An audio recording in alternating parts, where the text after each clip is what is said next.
Well, what we're talking about is a very large wind farm in the central mainland of Shetland. It's been brought forward by a company that was established to represent the interests of the Shetland community, and we're partnered to Scottish and Southern, a major national utility, who are also the foremost renewable energy developer in the country. The proposal is based on 150 turbines, which would be producing over 2 billion units of clean, green, renewable electricity every year. And in producing that power this way, we would offset more than 1 million tonnes of carbon dioxide every year. The wind farm grew out of the knowledge in Shetland Islands Council that a number of speculative developers were sussing out the likelihood of developing a major wind farm in Shetland, and Scottish and Southern Energy were the principal early ones with a definite proposition. And the council decided to, in the early stages, to investigate the possibility that the Shetland community, through it, could get involved in this development. And it's grown from then, and formal investigations towards environmental impacts and so on have been going on since 2003 and are rapidly reaching a crescendo, with everybody going flat out to have a completed EIA in place soon.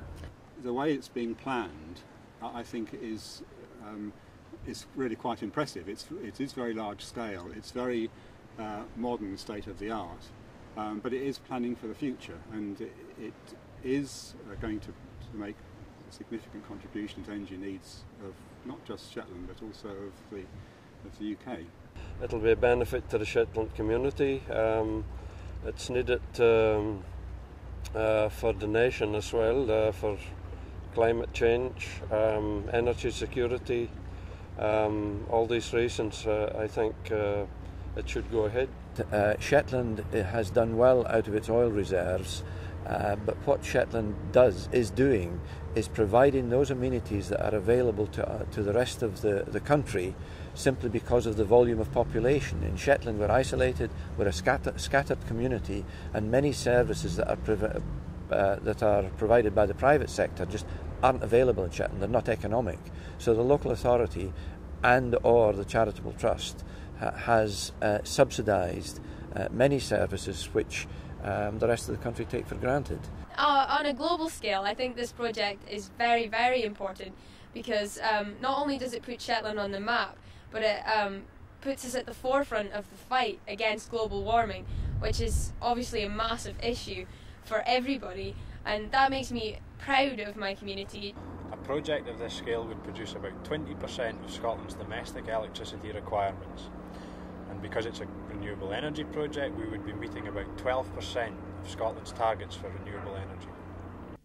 They realise the commitment what Shetland would be making towards building something so big, and I mean there is a lot of issues that they've looked at, and the cost and the landscape that it's going to be covering. Typical answer is cool.